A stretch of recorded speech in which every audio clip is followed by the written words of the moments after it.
aos servidores, ao presidente, à própria Comissão de Direitos Humanos, que eu faço parte, na agilidade da votação e da colocação em pauta desse projeto, que é um projeto do Executivo, mas que permite que as empresas de economia mista e empresas públicas, como a Festa da Uva, a Farmácia do IPAM e a Codeca, contrate os imigrantes e refugiados nos serviços, enfim, pertinente que se adequem a essa lei.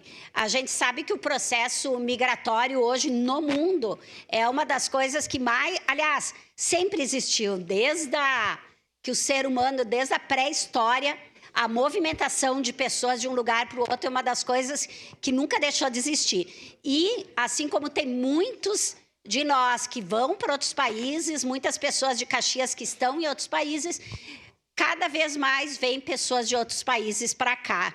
E muitas dessas não conseguem, pessoas às vezes com certificado de nível superior não conseguem emprego. A gente sabe da dificuldade ou consegue alguns empregos bastante precarizados. E a Codeca incentivou, né, esse projeto de lei junto com o Executivo, e eles estão com a contratação aberta. Então, nós precisamos que esse projeto seja votado, aprovado hoje, ao mesmo tempo sancionado pelo prefeito, para que seja possível já contratar mão de obra de imigrantes. Eu, trabalhando nas escolas, uma das coisas que a gente lutou muito alguns anos atrás, foi a contratação das higienizadoras e das merendeiras pela Codeca.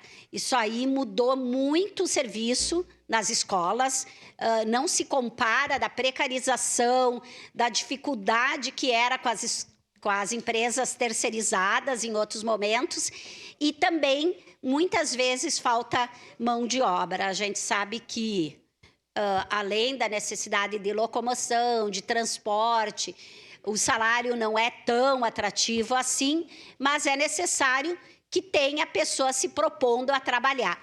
Então, em conversa com a assessora jurídica da Codeca, assim como o diretor, o Ângelo, eles comentaram desse projeto e a gente agilizou junto à casa para que isso seja votado realmente antes do recesso, para que nós possamos já agora permitir que esses imigrantes, que muitas vezes vêm para cá em situações adversas, na maioria das vezes, os próprios refugiados, a gente sabe a situação das guerras no mundo, e eu acho assim, que é uma importante política pública de inclusão e da diversidade que o município está fazendo para receber essa população, e que a gente também gostaria que nós, como vamos residir em outros países, tenhamos oportunidades de trabalho. Então, era isso, senhor presidente. Obrigada pela agilidade das 2 sessões extraordinárias. Obrigado, vereador. A próxima inscrito, vereador